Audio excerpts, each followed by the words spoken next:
Now opener, brain tumours now claim more young lives than any other form of cancer. The tumour rate has increased by a staggering 21% in just a decade.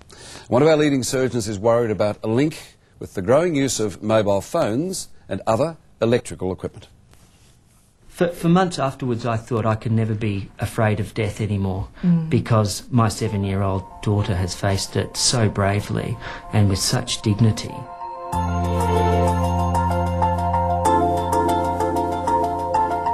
She was the most delightful, charming child. She just had a spark, and she was fun and gentle, and she was a joy. Kessia McConnell was only 7 when the family doctor thought she had a fever. Kessia was dead within weeks from a brain tumour. We had to watch Kessia lose the ability to talk, to walk, to move. One by one, her left hand would be paralysed. The next day she'd wake up and she wouldn't be able to move her leg. The type of tumour that Kessia had in her brainstem was, the worst possible place you could have a brain tumour. Ependymomas in particular seem to be increasing in incidence in children.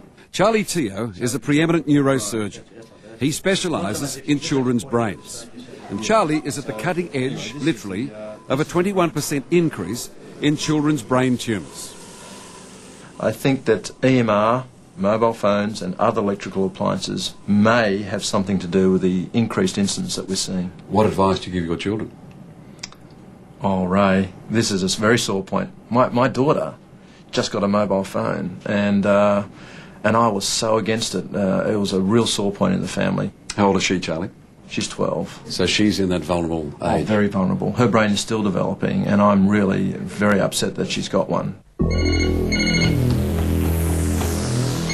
So mobile telephones or telephone wires or computers? Absolutely. I mean, you're exposed to EMR, electromagnetic radiation, that you're not even aware of. The wires in the walls of your home emit EMR of a certain frequency that could be dangerous. The electrical appliances, not only computers, but all electrical appliances like electric blankets and bedside clocks, certainly mobile phones and certainly high tensile electrical wires. And your belief is that the children are more susceptible? Yeah, that's my personal belief, that there may be an association between EMR exposure and the development of brain cancer. Dr. Charlie Teo and the other scientists are not saying that mobile phones or electric wires or TV towers will kill you. They're not saying that yet.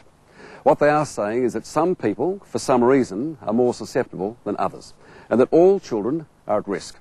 There's now so much electromagnetic radiation in our daily lives that we just have to be careful, just in case somewhere down the track we discover that EMRs have in fact been killing us. I don't think there are any guarantees. I don't think the industry can give a guarantee, and certainly our scientists are not prepared to do that. Senator Lynn Allison spent a year listening to the scientists, trying to find out what the risks are. What she discovered is that there's good reason to worry.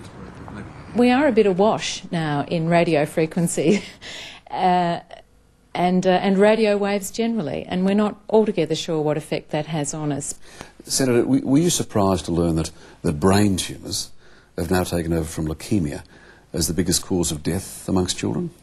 I think that's awful, but it's consistent with studies of in Europe and the UK, where there's been a 40% increase across the board of brain tumours over the last 20 years. Across the other side of Canberra, Jeff and Denise are still coming to terms with the loss of Kessia.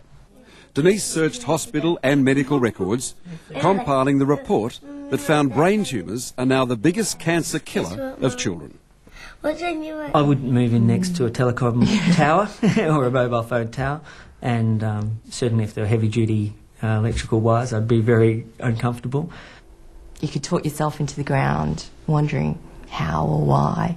There's no sort of real indicators, just a lot of guesses, and those guesses cover such a broad range of areas.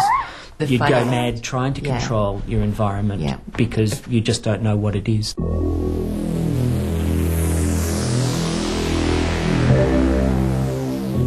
scientists say that the thickness of the skull in children makes a difference. It's quite thin compared with adults, that there is more brain fluid. The radio frequencies can travel through the brain more easily. When patients come in with a brain cancer, I often say to them, you know, your cancer's on the right side of your brain, it's in the area just above your ear. Can you tell me if you feel that you've had more exposure than most people to mobile phones? And I am surprised that most people say, yes, you know, I've used my phone continuously for the last 7 years and it's always stuck to my ear on this side.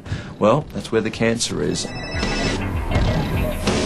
This is unfortunately a very cruel disease that affects people at all age groups. I've done a one-day-old baby with a malignant brain tumour, and it's the greatest cancer killer in children, and that's why I think we really need to be aware of it and start putting some more effort into it.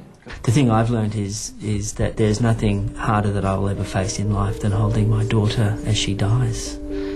I think I'm different in some ways in terms of how I approach problems, and they're not anything compared to actually looking at your daughter as she breathes her last breath. And for more information on Charlie Teo's research, please go to our website 9msn.com.au/ACA.